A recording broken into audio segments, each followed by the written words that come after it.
The fluorescent lights in Conference Room B buzzed like dying insects, casting that sickly corporate glow over 43 faces pretending to care about quarterly projections. I sat in the back row, watching my wife Lauren command the room like she owned it, which technically she almost did. Chief Financial Officer at Meridian Financial Technologies, corner office, company car, and the kind of authority that made grown men stutter when she asked for their expense reports. Before we dive deeper into this story, I have one small request. Please subscribe, drop a like, comment, and hit that hype button to boost this channel so more people can discover these incredible Reddit stories. Me? I was just Brendan Ortiz, senior software lead, the guy who actually built the systems that made her numbers look so pretty. But today felt different. Today felt like an execution. Before we wrap up, Lauren announced, her voice cutting through the post-meeting shuffle, I need to address a personnel issue that affects our entire engineering division. My stomach dropped. The room went silent, except for that damned buzzing light. Brendan Ortiz, she said, not even looking at me, has been removed from the Henderson project effective immediately. His recent performance has been disappointing. He'll remain off critical projects until he can demonstrate improved professionalism. 42 pairs of eyes turned to stare at me. My face burned, but I kept my expression neutral. This was about last weekend. This was about her brother. Any questions? Lauren asked, finally meeting my gaze with those ice blue eyes that used to make me weak in the knees. I raised my hand slowly. Just one. Is this because I refused to apologize to your brother for asking him to pay back the $15,000 he owes us? The temperature in the room dropped 10 degrees. Lauren's jaw tightened. This is about your inability to separate personal matters from professional responsibilities. So yes, I said, standing up. This is because I won't kiss your brother's ass after he stole from us. Brendan. No, let me get this straight for everyone. I looked around the room, making eye contact with colleagues who'd worked with me for 8 years. My wife's brother Derek borrowed $15,000 for his startup, spent it on a new motorcycle and a trip to Vegas, and when I asked for our money back, I became unprofessional. Is that the official company position? Lauren's face had gone white. You're out of line. Am I? Because it seems like nepotism and personal vendettas are perfectly in line here. I started packing my laptop. Tell you what, Lauren, since you want to play hardball in front of the whole company, let's play. I pulled out my phone and started recording. For the record, this is Brendan Ortiz, employee ID 4471, being publicly humiliated by my wife for refusing to enable her brother's theft. Timestamp is 3:47 p.m., October 15th, 2024. Turn that off, Lauren hissed. Why? Afraid of documentation? I looked directly into the camera. I've been married to Lauren King for 12 years. I've watched her cover for her worthless brother Derek for all 12 of those years. But this is the first time she's used her corporate position to punish me for not playing along.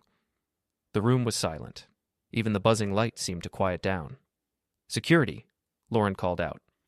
No need, I said, closing my laptop bag. I'm done here. But Lauren, this recording is already uploaded to the cloud, along with copies going to HR, legal, and the board of directors. You want to play corporate games? Let's see how the board feels about CFOs who use company meetings to settle family disputes. I walked toward the door, then turned back. Oh, and for everyone wondering about the Henderson project, it's built on code, I wrote. Good luck maintaining it without me. The door clicked shut behind me, and I could hear the explosion of whispers starting before I was halfway down the hall. My hands were shaking as I cleaned out my desk. 8 years of coffee-stained notebooks, family photos, the little cactus Marcus from IT gave me as a joke. All of it going into a cardboard box while my coworkers pretended not to stare. Dude, what the hell just happened? Marcus appeared at my cubicle, his usually goofy grin replaced by genuine concern. My wife decided to remind everyone who really runs this place, I said, tossing my security badge on the desk. And I decided to remind her that everything she does here is on the record. You seriously recorded that whole thing? Every word, along with her brother's credit card statements, text messages about the loan, and a lovely video of Derek on his new Harley talking about how suckers pay their debts. I sealed the box with packing tape.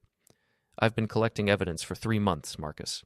I just needed her to make the first move. Marcus whistled low. You're playing with fire, man. She could make your life hell. I shouldered my laptop bag and picked up the box. She already has. The difference is, now I'm not pretending everything's fine. The elevator ride down felt like descending into a new life. 15 floors of corporate carpet and motivational posters, and by the time I reached the parking garage, I was already mentally calculating how much Derek's motorcycle was worth. My phone buzzed with a text from Lauren. "Come to my office, now." I typed back, "No thanks.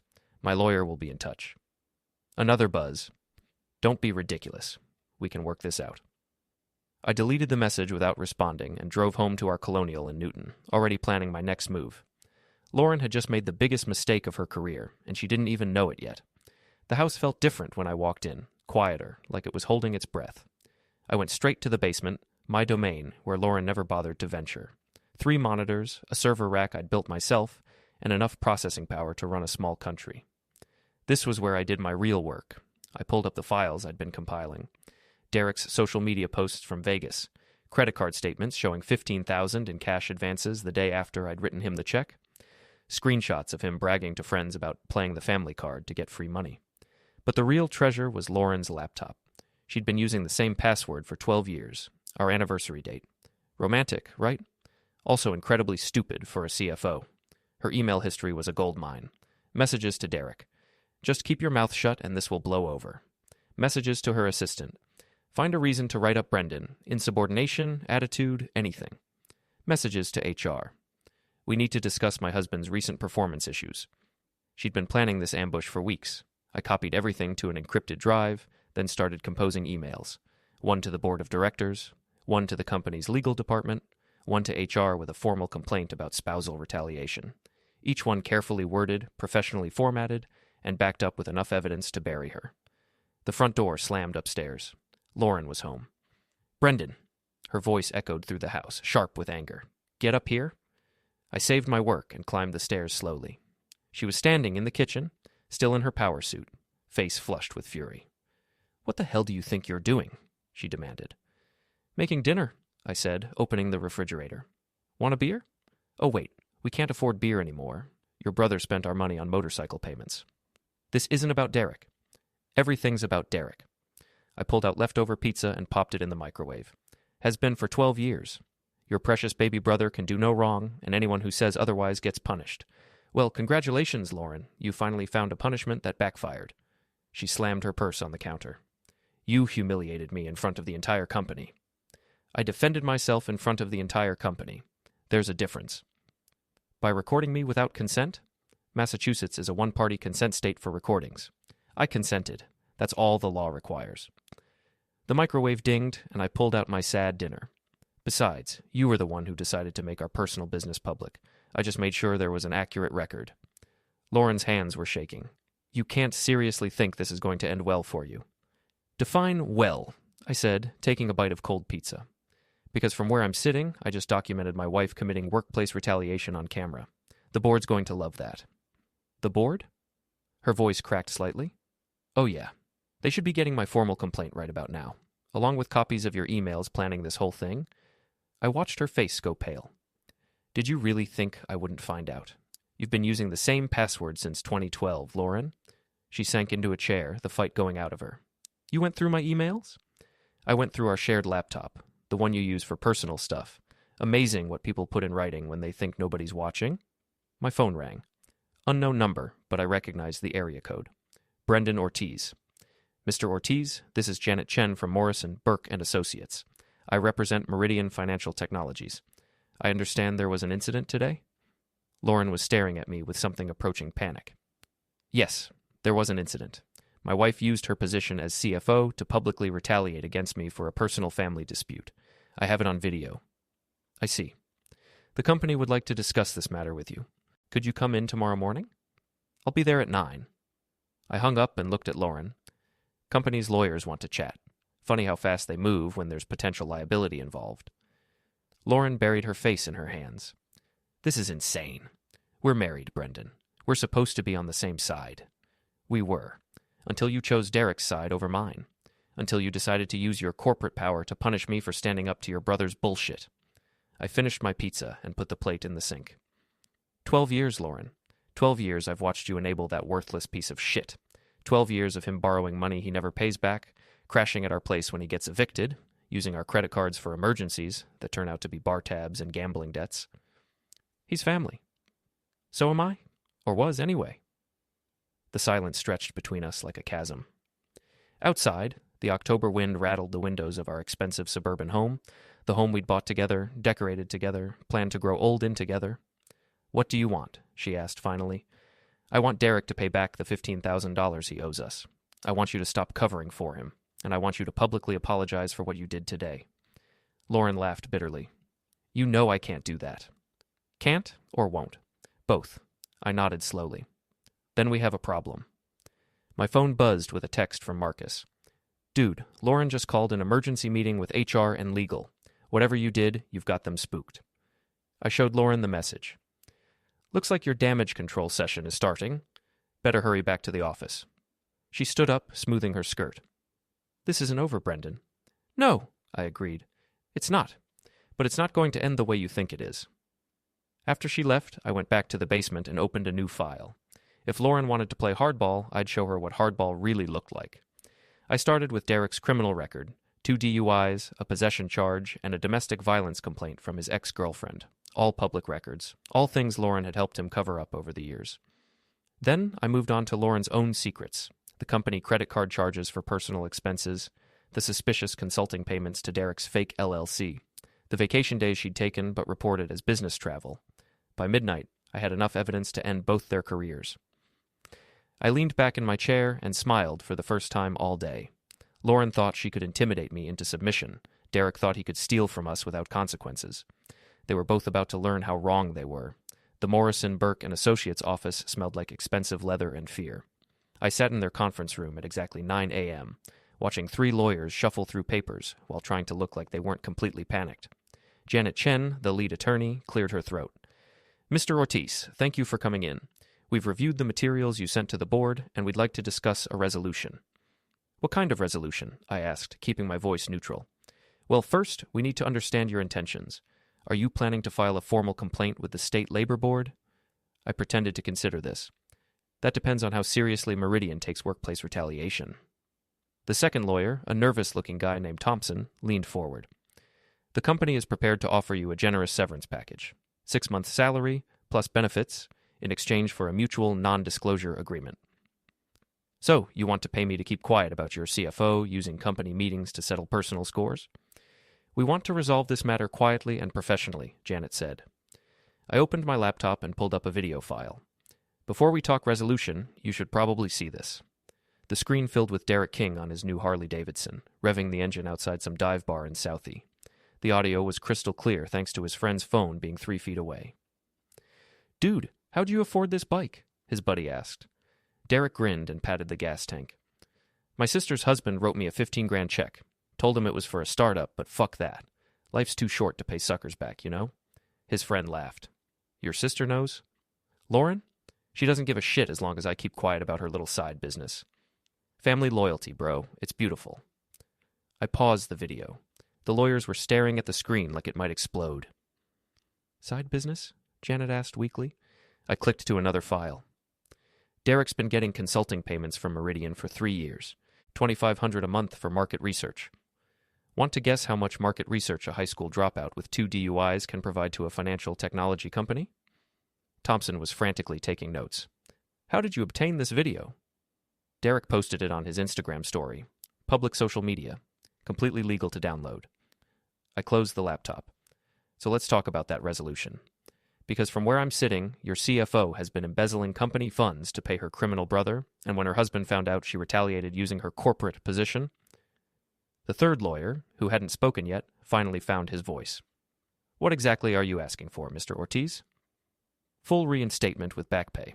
A formal apology from Lauren King to be read at the next all-hands meeting, and an internal audit of all consulting payments made to Derek King or his shell companies." Janet winced. "That's substantial." "So is embezzlement. So is workplace retaliation. So is the lawsuit I'll file if we can't reach an agreement." They huddled together for 5 minutes of whispered conversation. Finally, Janet turned back to me. "We'll need to investigate these allegations before we can make any commitments." "Of course. Take your time. I'll just be over here compiling evidence for the district attorney's office." That got their attention. "The DA?" Thompson squeaked. "Embezzlement is a felony in Massachusetts. Workplace retaliation violates state labor laws. I'm sure they'd be very interested in my documentation." Another huddle. Longer this time. We can offer immediate reinstatement, Janet said finally, and we'll launch an internal investigation into the consulting payments. But we can't force Ms. King to make a public apology. Then we don't have a deal. I stood up and packed my laptop. Thanks for your time. My attorney will be in touch. Wait. Janet held up a hand. What if? What if Ms. King were to step back from personnel decisions involving you, recuse herself from any performance reviews or project assignments? I pretended to think about it. That's a start, but I still want the apology. We'll discuss it with her. You do that. I'll be expecting a call by end of business today. I walked out feeling like I just won the first round of a boxing match. But the real fight was just beginning. My phone rang before I made it to my car. Lauren. You bastard, she hissed without preamble. You're trying to destroy my career. I'm trying to get my money back and clear my name. If that destroys your career, maybe you should have thought about that before you decided to fuck with me. Derek's going to pay you back. When? Silence. That's what I thought, I said. He's had 3 months, Lauren. 3 months to come up with $15,000, and instead he bought a motorcycle and took a vacation. Face it, your brother is a thief. He's not a thief. He's just struggling. He's 35 years old. When exactly is he going to stop struggling and start being an adult? This isn't about Derek anymore. This is about you trying to humiliate me. I laughed. You humiliated yourself. I just documented it. The lawyers say you have video of Derek. I have lots of video of Derek. Amazing how much criminals like to incriminate themselves on social media. Another long silence. Then, what do you want, Brendan? I told your lawyers what I want. Full reinstatement, public apology, and an audit of Derek's consulting payments. Consulting payments? My turn to be silent. Let her figure out that I knew about her embezzlement scheme. Oh, God, she whispered. You know? I know everything, Lauren. The fake LLC, the monthly payments, the way you've been funneling company money to your brother for 3 years. Did you really think nobody would notice? It's not what you think? It's exactly what I think. You've been stealing from your own company to support Derek's lifestyle, and when I threatened to expose him, you tried to shut me up by destroying my career. I could hear her crying now. Good. I never meant for it to go this far, she said, but it did go this far, and now we're going to see how much further it goes. I hung up and drove home, already planning my next move. The house felt different when I walked in, emptier, like Lauren had already started moving out emotionally even if her stuff was still there. I went to the kitchen and made myself a sandwich, then settled in at the breakfast bar with my laptop. Time to check Derek's social media again. His Instagram was a goldmine of incriminating evidence. Photos of him at expensive restaurants, charging drinks to what looked like a company credit card. Videos of him bragging about his consulting gig that required maybe 2 hours of work a month. Screenshots of text conversations with friends about how he'd figured out how to game the system. But the best find was a live stream from 2 nights ago. Derek, drunk at some bar in Cambridge, telling anyone who'd listen about his genius sister, who'd set him up with a no-show job at her company. $2,500 a month for doing absolutely nothing, he slurred into the camera. I don't even know what the company does, something with computers and money. But hey, as long as the check's clear, right? I downloaded the video and added it to my evidence folder. Then I started working on something special, a comprehensive timeline of Derek's fraud, complete with social media posts, bank records, and company payment schedules. My phone buzzed with a text from Marcus. Heard through the grapevine that Lauren's in deep shit. Board called an emergency meeting for this afternoon. I typed back, Good. About time someone held her accountable. Dude, you're playing with fire. She could make your life hell. She already tried. Now it's my turn. Another text, this one from an unknown number. This is Derek. We need to talk. I stared at the message for a long moment, then typed, About what? The 15 grand you owe me, or the fraud you've been committing? Meet me at Sullivan's Tap in an hour. Come alone. I almost laughed. Derek thought he could intimidate me? The same Derek who'd never held a job longer than 6 months, who'd been arrested for trying to sell stolen copper wire, who'd once asked me to bail him out of jail because he'd gotten into a fight over a $20 bar tab. See you there, I typed back. Sullivan's Tap was exactly the kind of dive bar Derek loved. Dim lighting, cheap beer, and bartenders who didn't ask too many questions. I found him in a corner booth, nursing a whiskey and looking like he hadn't slept in days. You look like shit, I said, sliding into the seat across from him. Thanks to you. Derek's eyes were bloodshot and angry. You're trying to ruin my life. I'm trying to get my money back. If that ruins your life, maybe you shouldn't have stolen from me. I didn't steal anything. You gave me that money. As a loan, for a startup, not for a motorcycle and a Vegas vacation. Derek took a long drink and slammed the glass down. You always were a self-righteous prick. And you always were a thief. The difference is, I have evidence now. What evidence? I pulled out my phone and showed him the video of him bragging about his bike. His face went white. Where did you get that? You posted it on Instagram, genius, along with about 50 other videos of you incriminating yourself. Derek grabbed for my phone, but I pulled it back. Easy there, tough guy. That's just a copy. The originals are safely backed up in multiple locations. You don't understand, Derek said, his voice dropping to a whisper. If Lauren gets fired, we're both fucked. We? The consulting thing, it wasn't her idea. It was mine. I leaned back, genuinely surprised. You blackmailed your own sister? Not blackmailed, convinced. I told her I'd keep quiet about her expense account stuff if she helped me out. What expense account stuff? Derek realized he'd said too much. Nothing, forget it. No, I don't think I will. What do you know about Lauren's expenses? Look, man, we can work this out. I'll pay you back, okay? Just give me some time. You've had 3 months. I need more time. How much more? Derek stared into his whiskey. A year, maybe 2. I stood up. Go fuck yourself, Derek. Wait. He grabbed my arm. What if I told you something about Lauren? Something that would make you want to drop this whole thing? I sat back down, curious despite myself. I'm listening. Derek looked around the bar nervously, then leaned forward. She's been skimming from the company for years. Not just the consulting payments to me, personal stuff. Vacations, clothes, dinners. Probably $100,000 or more. And you know this how? She told me. When she was drunk one night, she started bragging about how easy it was to hide personal expenses in the corporate budget. Said the auditors never looked at anything under $5,000. I felt a cold smile spreading across my face. Keep talking. There's more. She's been having an affair. That stopped me cold. What? Some guy from the venture capital firm they work with. Ethan something. They've been meeting at hotels, going on trips together, all on the company dime. The pieces started falling into place. Lauren's late nights at the office. The business trips that seemed to have no actual business purpose. The way she'd been distant and cold for months. How long has this been going on? About a year, maybe longer. I pulled out my phone and started recording. Say that again.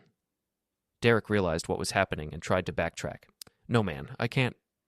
You just told me my wife is cheating on me and embezzling from her company. You don't get to take it back now. She'll eliminate me if she finds out I told you. She's going to eliminate you anyway when the board finds out about the consulting payments. At least this way, you might avoid prison. Derek stared at me for a long moment, then nodded slowly. Okay, but I want immunity. You want what? If I help you take down Lauren, I want you to keep me out of it. No criminal charges, no civil suits. I thought about it. Derek was scum, but he was useful scum. Deal. But you're still paying back the $15,000. How? I don't have any money. Sell the motorcycle. Derek winced. It's not worth $15,000 anymore. Then sell it and get a job. A real job. Figure it out. I stood up again. I want everything you know about Lauren's affair. Names, dates, hotel receipts, whatever you've got. And Derek? Yeah? If you're lying to me, if you're trying to set me up somehow, I will destroy you. Not financially, not professionally, personally. I will make sure everyone in your pathetic little world knows exactly what kind of person you are. Derek nodded quickly. I'm not lying, I swear. Good. I'll be in touch. I walked out of the bar feeling like I'd just been handed a nuclear weapon. Lauren wasn't just a cheating wife and a corrupt CFO. She was sloppy about both, and now I had her own brother ready to testify against her. My phone rang as I got to my car. Janet Chen again? Mr. Ortiz? We've spoken with Ms. King. She's agreed to your terms. All of them. Full reinstatement, formal apology at the next all-hands meeting, and an internal audit of all consulting payments. I almost felt disappointed. This was going to be easier than I thought. When do I start? Monday morning. And Mr. Ortiz? Ms. King wanted me to tell you that she hopes you can both move past this professionally. Oh, we're definitely moving past it, I said, just not in the direction she thinks. I hung up and drove home, already planning the next phase of my revenge. Lauren thought she'd bought me off with a corporate apology, and an audit that would probably find just enough evidence to make Derek disappear quietly. She had no idea that I was just getting started. Monday morning at Meridian felt like walking into a crime scene. Everyone stared as I made my way to my desk, whispers following me like a wake. Lauren was nowhere to be seen, but her assistant Jenna gave me a nervous smile and a thumbs up when she thought no one was looking. Marcus appeared at my cubicle before I'd even logged in. "Dude, you're like a legend around here," he said, grinning. "Half the company thinks you're insane, the other half thinks you're a hero." "Which half are you in?" "The half that's really glad I'm not married to the CFO." I spent the morning catching up on emails and pretending to work while actually planning Lauren's destruction. The internal audit had started, but I knew it would be a whitewash. Corporate investigations always were, especially when they involved C-level executives. But I had something better than a corporate investigation. I had Derek. He'd sent me a text at 6 a.m. "Meet me at my apartment tonight. I have what you want." At lunch, I drove to Derek's place in Revere, a shitty studio apartment above a pizza shop that smelled like grease and desperation. Derek looked even worse than he had at the bar, like he'd been awake for 3 days straight. "You look terrible," I said, stepping into the cramped space. "I've been thinking about this all weekend," Derek said, running his hands through his greasy hair. "If I help you, Lauren's going to prison. Probably. She's my sister. She's also a criminal, and a cheater." Derek winced. "About that, I might have exaggerated." "Exaggerated how?" "The affair thing. I don't actually have proof. I just suspected." I grabbed Derek by the shirt and slammed him against the wall. "You lying piece of shit." Wait. Derek held up his hands. "I don't have proof of the affair, but I have proof of everything else. The expense account fraud, the fake consulting payments, all of it." I let him go. "Show me." Derek went to a shoebox under his bed and pulled out a manila folder. Lauren gave me copies of everything. She wanted me to understand how the system worked so I could help her cover her tracks. I opened the folder and felt my jaw drop. Bank statements, credit card receipts, expense reports, all showing a pattern of systematic fraud going back 5 years. Lauren had been stealing from Meridian almost from the day she was promoted to CFO. "Jesus Christ," I whispered. "She stole over $200,000. "More like 300, Derek said. "Those are just the ones I know about." I photographed every document with my phone, then looked up at Derek. "Why are you giving me this?" "Because I'm tired of being her accomplice, and because I know you're going to destroy her either way. At least this way, maybe I can cut a deal." "What kind of deal?" "I testify against Lauren, provide evidence, whatever you need. In exchange, you help me avoid prison." I thought about it. Derek was still scum, but he was useful scum. "Okay, but you're still paying back the 15 grand. With what money? Get a job, sell your stuff, figure it out." Derek nodded miserably. "What happens now?" "Now we take this to the FBI. Derek went white. "The FBI? Bank fraud, wire fraud, embezzlement. This is federal territory now. The local DA doesn't have jurisdiction." "I thought you were just going to get her fired." "I was, until I found out she's been running a criminal enterprise." I closed the folder. "Don't worry, Derek. If you cooperate fully, the feds will probably let you plead to a misdemeanor. You might not even do jail time." "And if I don't cooperate?" "Then you go down with her as a co-conspirator, 20 years minimum." Derek sank into his ratty couch. "This is so fucked up." "Yeah, it is. But you and Lauren fucked it up, not me." I left Derek's apartment and drove straight to the FBI field office in Boston. Special Agent Sarah Martinez listened to my story with the kind of professional skepticism that told me she'd heard it all before. "You're alleging that your wife, a corporate CFO, has been embezzling funds and using her position to retaliate against you for discovering her crimes?" "That's exactly what I'm alleging, and I have evidence." I showed her the documents Derek had given me, plus my own recordings and social media downloads. Agent Martinez's expression grew more interested with each page. "This is substantial," she said finally. "But we'll need to verify everything independently." "I understand. I also have a witness willing to cooperate." "The brother?" "Derek King. He's been helping Lauren cover up her crimes, but he's ready to flip." Agent Martinez made some notes. "We'll need to interview him, and you, and we'll need to examine all of Meridian's financial records." "How long will that take?" "Months, maybe longer. Financial crimes investigations are complex." I felt a stab of disappointment. "So Lauren just keeps working while you investigate? Unless there's evidence of ongoing criminal activity or flight risk, we can't arrest her based on allegations alone." "What if I told you she's planning to destroy evidence? Agent Martinez looked up sharply. Do you have evidence of that? I didn't, but I was pretty sure Lauren would start covering her tracks as soon as she realized how much trouble she was in. Not yet, but I can get it. How? Leave that to me? I left the FBI office with a business card and instructions to call if I uncovered any new evidence. Then I drove home to set a trap. Lauren was in the kitchen when I walked in, pretending to cook dinner like we were still a normal married couple. How was your first day back? She asked without looking up. Productive. I had an interesting lunch. Oh? Visited Derek. He showed me some fascinating documents. Lauren's hand froze on the spatula. What kind of documents? Bank statements, credit card receipts, expense reports, the kind of documents that show a pattern of systematic embezzlement going back 5 years. The spatula clattered to the floor. Lauren turned around slowly, her face white. I don't know what Derek told you, but... He told me everything, Lauren. The fake expenses, the personal trips charged to the company, the consulting payments to shell companies, all of it. Lauren sank into a chair. You don't understand. The company owes me that money. I work 80 hours a week. I've generated millions in revenue. So you decided to pay yourself a bonus without telling anyone? It's not that simple. It's exactly that simple. You stole from your own company, and when I got too close to the truth, you tried to destroy my career. Lauren buried her face in her hands. What do you want, Brendan? I want you to turn yourself in. She looked up sharply. What? Go to the FBI, confess everything, cooperate with their investigation. Maybe they'll go easy on you. Are you insane? I'd go to prison. You're going to prison anyway. The only question is whether you go as a cooperating witness or as a defendant. I'm not confessing to anything. I pulled out my phone and showed her a photo of the documents Derek had given me. You don't have to confess. I already have all the evidence I need. Lauren stared at the photo, then looked up at me with something approaching hatred. You bastard! You actually went to the FBI. This afternoon, Agent Martinez was very interested in your creative accounting methods. They can't prove anything. They can prove everything. Bank records, credit card statements, expense reports. It's all documented, Lauren. You were sloppy.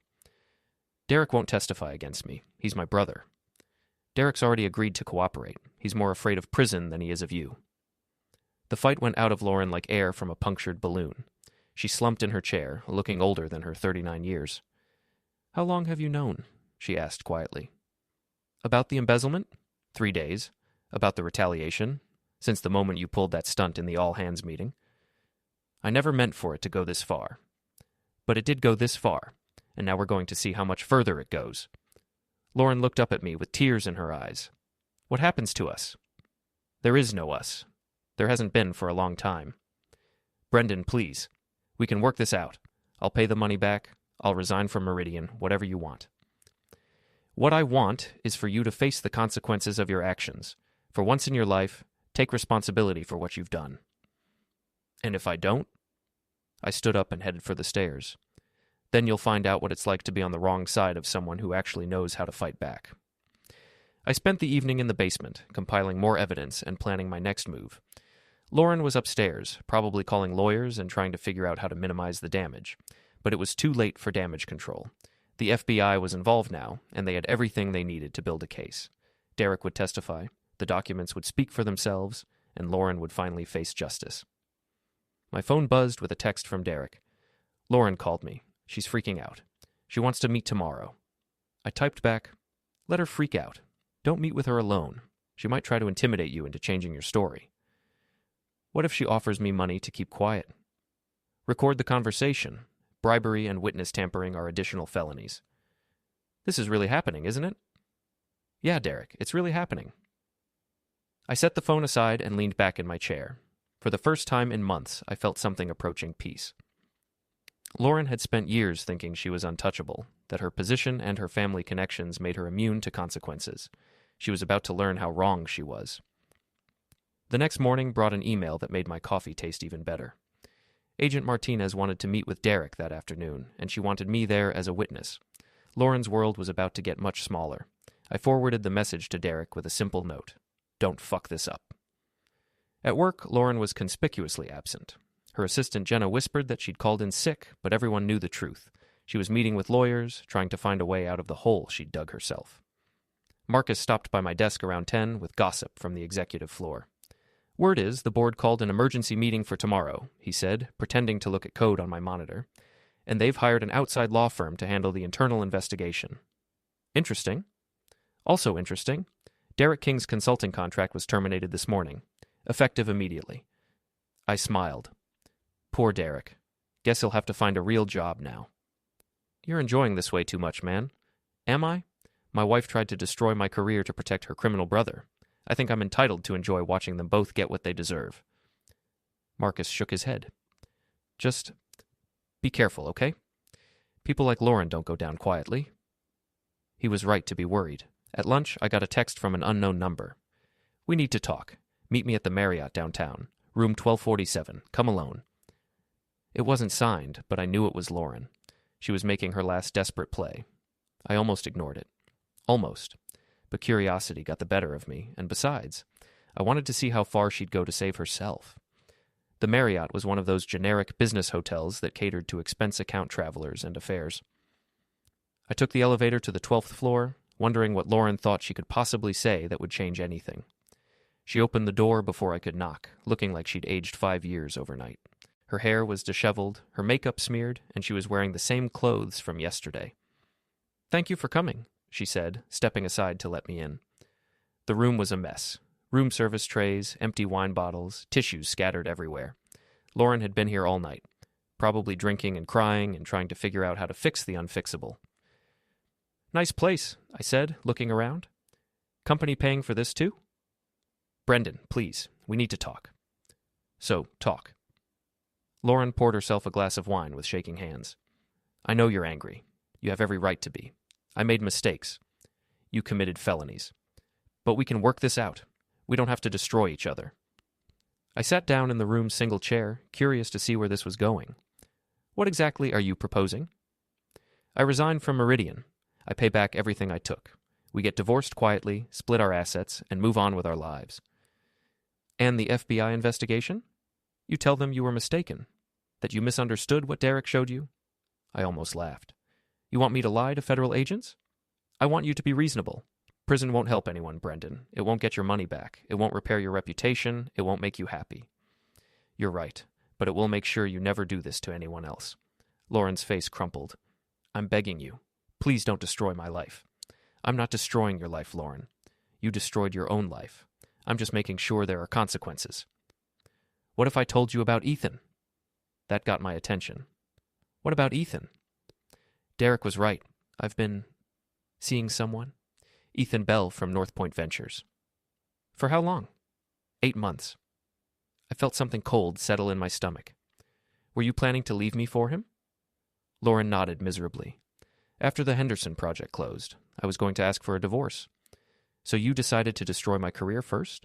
Make sure I couldn't fight back when you left me?" "It wasn't like that." "What was it like?" Lauren took a long drink of wine. "Ethan said you were holding me back, that as long as I was married to someone beneath my station, I'd never reach my full potential." "Beneath your station?" "He said I needed a partner who could match my ambition, someone in my league professionally." I stood up, feeling rage building in my chest. "So you decided to humiliate me publicly, destroy my reputation, and then leave me for your venture capitalist boyfriend?" "I never meant to hurt you." "Bullshit. You meant to destroy me. You just didn't expect me to fight back." Lauren set down her wine glass and looked at me with something approaching desperation. "What do you want, Brendan? Money? The house? My retirement accounts? Whatever it takes to make this go away. I want justice."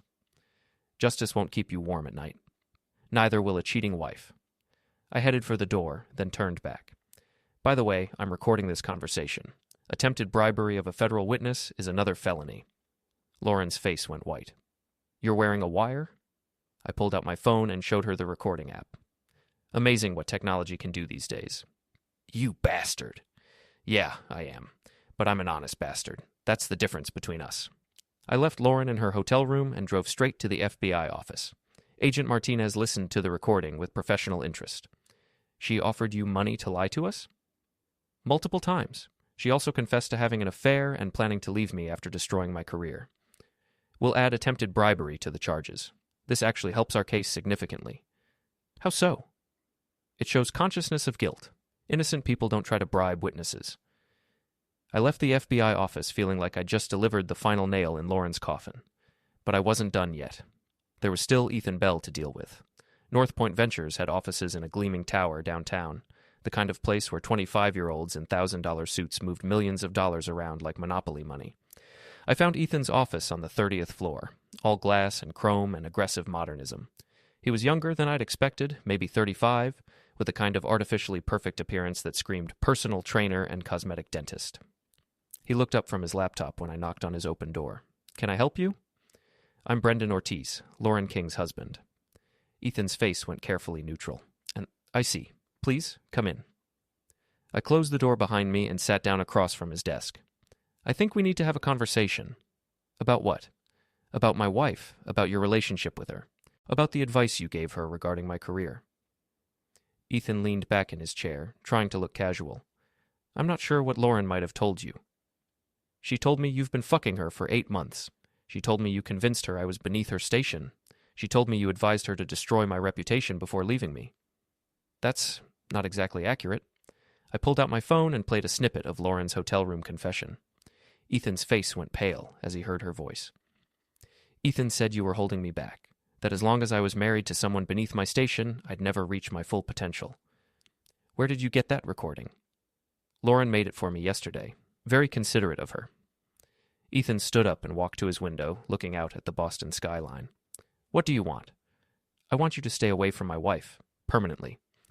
"That might be difficult. We work together professionally." "Not anymore. Lauren's about to be arrested for embezzlement. I doubt North Point will want to do business with a federal defendant." Ethan spun around. "Arrested?"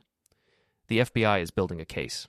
They have evidence of systematic fraud going back 5 years. Lauren's looking at 20 years minimum." "That's impossible. Lauren's one of the most ethical people I know." I laughed. "Ethical people don't steal $300,000 from their employers. Ethical people don't use their corporate positions to retaliate against their spouses. Ethical people don't cheat on their marriages." Ethan sank back into his chair. 300,000? "Maybe more. The investigation is ongoing." I had no idea. "About the embezzlement or the retaliation?" "Either. Both." I studied his face, trying to decide if he was lying. He looked genuinely shocked, but venture capitalists were professional liars. "What exactly did you think Lauren was doing when she publicly humiliated me at that all-hands meeting?" "She said you'd been insubordinate, that you'd challenged her authority in front of other employees." "I asked her brother to pay back money he'd stolen from us. She decided that was insubordination." Ethan rubbed his temples. "This is a nightmare." "For you, maybe. For me, it's justice." I stood up to leave, then turned back. "One more thing. If you try to contact Lauren, if you try to help her in any way, I'll make sure the FBI knows you were involved in her schemes. Conspiracy charges carry the same penalties as the underlying crimes." "I wasn't involved in anything." "Prove it. Stay away from her, cooperate with the investigation if they ask, and maybe you'll come out of this with your reputation intact." I left Ethan staring out his window and drove home, feeling like I'd just completed a very satisfying day's work. Lauren was trapped, Derek was cooperating, and Ethan was running scared. But the best part was yet to come. Tomorrow, the board would meet to discuss Lauren's fate, and I had a front row seat to watch her world collapse. My phone buzzed with a text from Derek. "Lauren wants to meet tonight. She says she has a proposition." I typed back, "Record everything. And Derek, don't trust her. She's desperate now, and desperate people do stupid things. What if she tries to hurt me? She won't, but if she threatens you, call the police immediately." This is so fucked up. Yeah, it is, but it's almost over. I set the phone aside and poured myself a beer, the first one I'd enjoyed in months. Tomorrow, Lauren would face the board. Next week, she'd probably be arrested. And soon, I'd be free of her forever. It had been a long road from that humiliating all-hands meeting to this moment of triumph. But every step had been worth it. Lauren had taught me an important lesson. When someone tries to destroy you, the best revenge is to let them destroy themselves. And then document everything. The emergency board meeting was scheduled for 10 a.m., but I arrived at Meridian at 8:30, wanting to watch the drama unfold from the best possible vantage point. The executive floor was buzzing with tension. Lawyers in expensive suits huddled in conference rooms, assistants whispered nervously in hallways, and everyone avoided eye contact like they were afraid of being contaminated by association. Lauren hadn't come in yet. According to Jenna, she'd called at 7 a.m. to say she'd be late, but everyone knew the truth. She was meeting with her criminal defense attorney, probably getting a final briefing on how fucked she really was. Marcus found me at my desk, practically vibrating with excitement. "Dude, you need to see this," he said, pulling up a news website on his phone. The headline made my coffee taste like victory. Meridian financial CFO under federal investigation for embezzlement. Holy shit, I breathed. How did they get this so fast? Someone leaked it. Probably someone on the board who wanted to get ahead of the story. I read the article quickly. It was light on details, but heavy on implications. Unnamed sources, allegations of systematic fraud, cooperation with federal authorities. Lauren's professional reputation was officially destroyed. "There's more," Marcus said, scrolling down. "Look at the comments." The comments section was a bloodbath. Former employees sharing stories about Lauren's arrogance and vindictiveness. Industry colleagues expressing shock and disappointment. And buried in the middle, a comment from someone calling themselves Ethan B. North Point VC. Shocked and saddened to learn of these allegations, North Point Ventures will be reviewing all business relationships with Meridian Financial. Even her boyfriend was throwing her under the bus. At 9:30, Lauren finally arrived, flanked by 2 lawyers and looking like she'd been hit by a truck. She walked past my cubicle without acknowledgement, but I caught her eye for just a moment. The look she gave me was pure hatred, tinged with desperation. Good. I wanted her to know exactly who had destroyed her. The board meeting started at 10 sharp. I couldn't hear what was being said, but I could see through the glass walls of the conference room.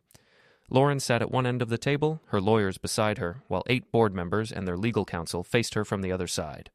It lasted exactly 17 minutes. Lauren emerged looking shell-shocked, her lawyers flanking her like bodyguards. She walked straight to her office, began packing her personal items, and was escorted out by security 20 minutes later. Jenna appeared at my desk as soon as Lauren was gone. "She's been terminated," she whispered. "Effective immediately. They're freezing all her accounts, revoking her access, and launching a full forensic audit." "What about the criminal investigation?" "The board's cooperating fully with federal authorities. They want to distance themselves from her as much as possible." I felt a surge of satisfaction so intense it was almost electric. Lauren had spent 12 years thinking she was untouchable, that her position and connections made her immune to consequences. She'd been wrong. My phone buzzed with a text from Derek. "Lauren's at my apartment. She's completely losing it. What should I do?" I typed back, "Stay calm, record everything. Don't let her intimidate you. She's talking about leaving the country.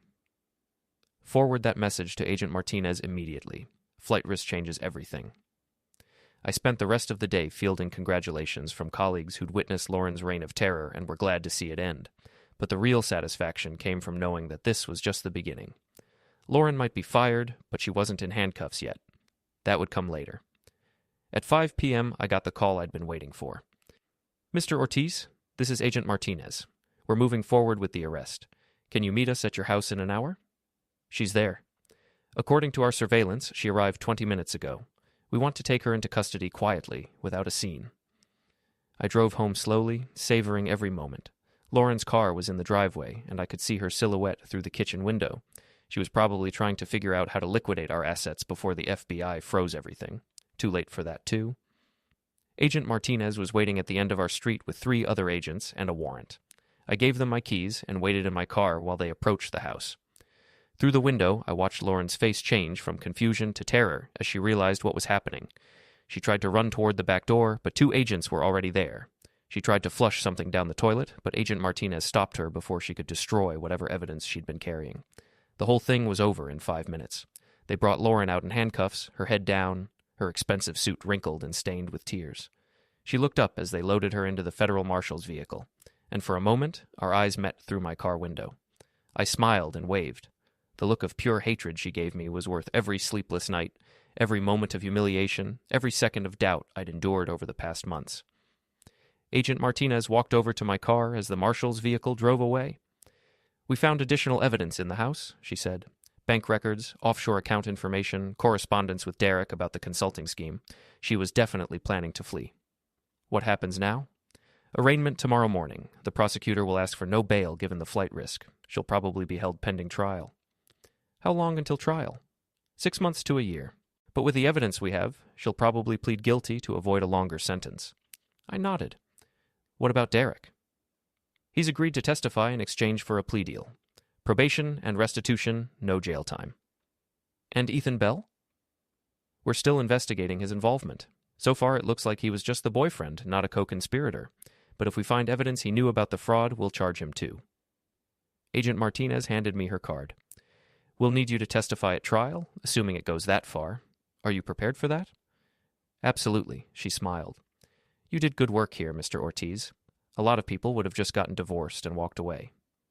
A lot of people aren't married to criminals. After the agents left, I went inside and poured myself a drink. The house felt different without Lauren's presence. Cleaner somehow, like a toxic cloud had been lifted. My phone rang. Derek. They arrested her, he said without preamble. I know, I watched.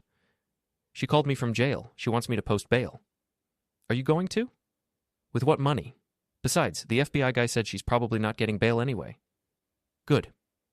Derek was quiet for a moment. You know she blames you for everything, right? She thinks you orchestrated this whole thing just to get revenge. I did orchestrate this whole thing, but not for revenge, for justice. What's the difference? Revenge is personal. Justice is universal. Lauren didn't just steal from me. She stole from her company, her shareholders, her employees. She didn't just humiliate me. She abused her power to retaliate against anyone who threatened her schemes. She's still my sister. And she's still a criminal. Family doesn't give you a free pass to destroy other people's lives. Derek sighed. The FBI wants to interview me again tomorrow. Final prep for the grand jury testimony. Tell them everything. Don't hold anything back to protect Lauren. She wouldn't protect you. I know. It's just hard. Yeah, it is. But doing the right thing is usually hard. That's what makes it the right thing. After Derek hung up, I sat in my empty house and thought about the past 6 months. It had started with a simple request: pay back the money you borrowed. It had escalated into public humiliation, corporate retaliation, and ultimately federal charges. But every step of the way, Lauren had made the choice to escalate rather than take responsibility. She could have told Derek to pay me back. She could have apologized for the all-hands meeting. She could have confessed to the embezzlement and cooperated with the investigation.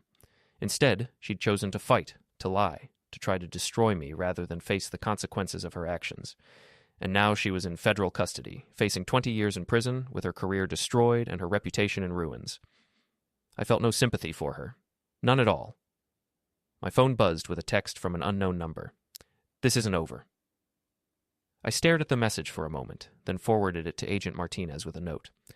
Lauren's making threats from jail. Thought you should know. She called me back 5 minutes later. We'll trace the number, but it's probably from another inmate's phone. Jails are like sieves when it comes to contraband. Should I be worried? Probably not. She's facing serious time, and threatening witnesses would just make things worse for her. But let us know if you get any more messages. I set the phone aside and finished my drink, then went upstairs to bed. For the first time in months, I slept soundly, without nightmares about corporate meetings or family confrontations. Justice was a powerful sedative. The next morning brought news that made my coffee taste even better than usual. Lauren had been denied bail and remanded to federal custody pending trial.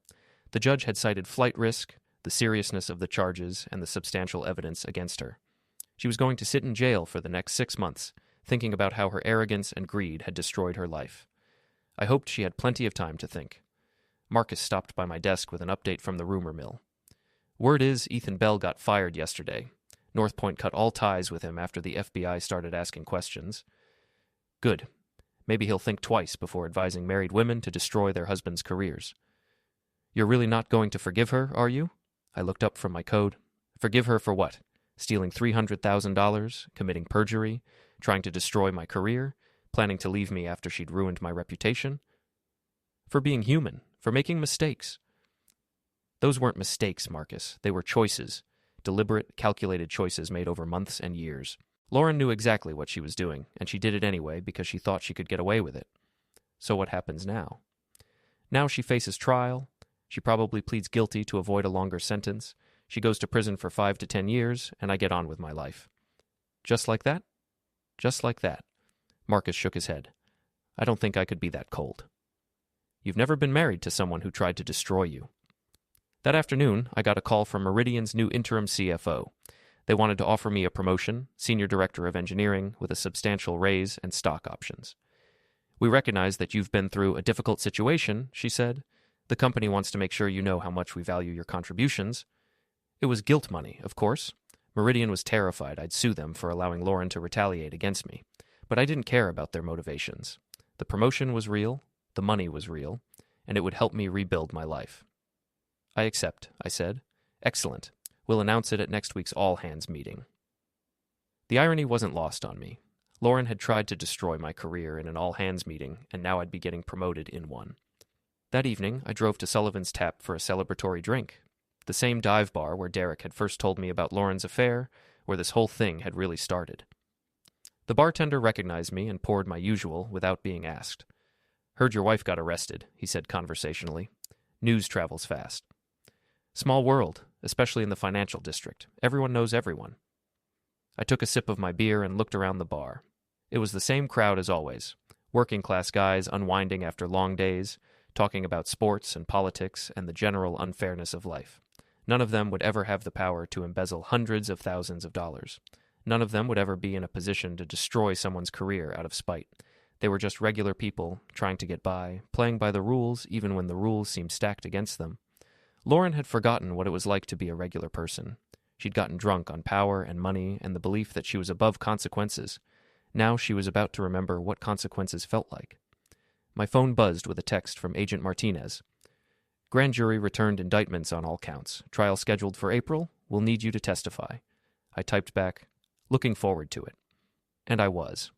After months of watching Lauren manipulate and scheme and lie, I was looking forward to watching her face justice in a courtroom, under oath, with no corporate lawyers to protect her. I finished my beer and drove home to my empty house, already planning how I'd redecorate without Lauren's expensive tastes cluttering up the place. For the first time in 12 years, I was free to make my own choices, spend my own money, live my own life. It felt better than revenge. It felt like justice.